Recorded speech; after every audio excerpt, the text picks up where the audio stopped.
As of right now, it appears that Kell Brook is the front runner to be the next challenger for WBO welterweight champion Terence Crawford. I'm going to tell you how I feel about that particular matchup. I understand it. So first and foremost, let me say I understand it. And the reason why I understand it is because I'm well aware of the promotional tape and all of the boundaries and parameters that come into place with just making fights. You know, a person who's maybe not aware of that sort of thing might just say, oh, why doesn't Crawford just fight Spence? Why doesn't Crawford just fight Porter? Why and on and on and on. We know that it doesn't work that way. It doesn't work. It's not that simple. So I understand essentially with Crawford and Top Rank and ESPN, they're basically trying to make the best fights that they can make with the people that they can get to the easiest. And that's really what it boils down to. And the fact of the matter is Terence Crawford is almost fresh out of compelling opponents at 147 pounds who are within the weight range or reach. I shouldn't say weight range, within the promotional reach of Top Rank and ESPN. That's the deal. Kell Brook, in my opinion, is past his prime. I think that Kell Brook is one of those guys who took a risk for the sake of greatness, legacy, and a payday, obviously, which I don't blame him for. I'm not saying that that's like it's a dirty concept, but he took a risk going up to try to fight Golovkin. And he did well, all things considered. If you want to compare what the results of what Kell Brook got compared to what Mikey Garcia got going up fighting Errol Spence, I'd say Kell Brook did a much better job in his situation. Didn't jump as many weight classes, but still a significant jump. But I believe that loss cost him, and he has not been the same since. I think he suffered a broken orbital bone in that particular fight, and I think he had the same injury on the other eye in another fight after that. So I just don't think Kell Brook's the same guy. He still has some sort of a name with some level of recognition, definitely in the United Kingdom and somewhat here in the United States. And while I understand it, I can't stand here and tell you that I'm super excited to see it. I don't know. Tell me what you think. Right. No, those are good points. But, you know, so it was Triple G that created the first orbital fracture for Kell Brook. Right. And then it was Errol Spence that created the second one. Yes. And I was at that fight in Sheffield back in 2017. And because I had someone on that show and I was there, the one thing I do remember, which we've talked about on this show in a previous episode, was that Kell Brook had a really hard time making 147 for the Spence fight. Yes. And I saw that personally. The day of the weigh-in, he was not in the best of condition. Barely could get out and up on the scale. Was struggling. You can tell he was struggling to make weight. But there's a couple of things here. So yeah, to your point, Top Rank could be running out of what they feel are sellable, not necessarily viable, but sellable opponents for Terence Crawford. Meaning, I'll give a shameless plug here. I managed Chris Van Heerden. Okay, he lost to Errol Spence Jr. It was a TKO. Didn't go out on his back. Wasn't counted out. The referee decided after 8 rounds or whatever round it was stopped, that Chris wasn't going to beat Spence, but he was giving him a fight, but he wasn't going to beat him. And so, you know, referee stopped that fight. But when I watched Brook fight Spence, I think Brook was in the fight. There was a point where he was in that fight and then started to break him down, and you know the end was near, right? At that point, Brook was already a former world champion, right? I believe they were fighting for the vacant title, or were they fighting for Brook's title? I don't remember. I don't remember, but I know Brook won the title by beating Sean Porter. He gave Sean Porter his first loss. Right. So, but yeah, so what I'm saying is that from a sellability standpoint, because I want to kind of make my point here, Top Rank is probably feeling like they're struggling like they did with Kavaliauskas, they had to call it Crawford versus Green Machine or Mean Machine. I'm sorry, versus Mean Machine. So Crawford versus Mean Machine is how they marketed that fight because they felt like no one was going to be able to remember the name Kavaliauskas, and I might even be pronouncing it wrong, or pronounce it properly, or even spell it.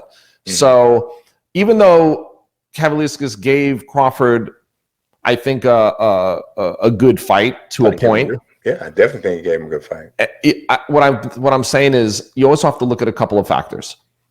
With all this time off, especially for Errol Spence Jr., coming off the accident, and now COVID-19 and everybody on hold, his last fight was against Sean Porter, which was a good fight. When did that fight take place? The fight with Errol Spence and Sean Porter, that was September 28th. Right. So it's with everything that's going on. Okay, we know that Crawford fought on December 14, 2019. So what I'm saying is that it could be over a year. Let's just say that Crawford and Spence were going to fight. Right. Well, that fight's not happening because that fight has to happen in front of a big crowd at a big venue like MGM Grand or just something big, right? So in order for that fight to happen, there has to be this big buildup, and that place has to be packed because there's going to be a big gate revenue attached to it, and that's a really big fight. So neither of those guys can fight each other right out of the gate after all this time off, especially if people aren't going to be fighting in front of crowds. Right. Maybe Top Rank could be thinking. Even know where this was said. Who said this? That Brook is the leading contender. Did Top Rank say this? Well, the story that I was referencing was on Boxing Scene, right? And there was an interview with Bob Arum in the actual article. So he makes a reference to a couple other things too that we're going to talk about later. So Bob could be floating it out there because he's got to do something for Crawford. You know, Crawford can't sit there indefinitely. And he just might be thinking that if Brook's on the table, that at least it's a sellable fight. Doesn't necessarily mean that he's not going to walk through Kell Brook at this stage of his career. Like the Amir Khan fight, there was a sellability to it, but in the end, it wasn't even competitive. And I see this being the same way, but I just think at this point, they can't go into a mega fight like a Crawford, Spence Crawford. They can't go into something like that yet because with all of this that's happening, I think Errol Spence is going to look to get something in between before fighting Crawford. So it really just comes down to, you know, is this a fight they can sell? And also, is that a fight that could potentially take place without a crowd?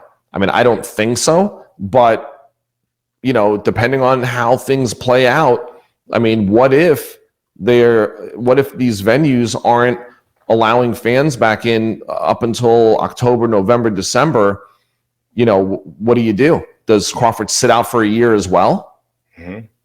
Well, yeah, as I said, and I think we're probably on the same Did I make page. any points?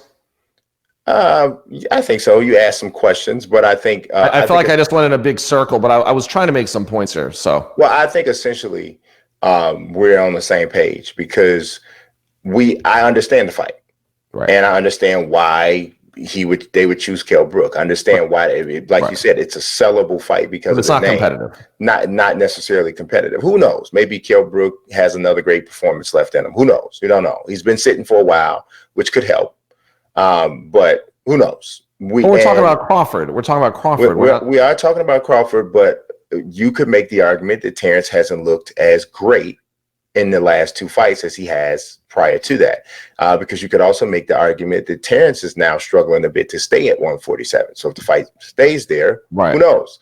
So these are just arguments that could be thrown out to kind of suggest that this fight could be more competitive than what you would think on the surface, because you think Terence Crawford, you automatically think top 2-3 fighters in the world.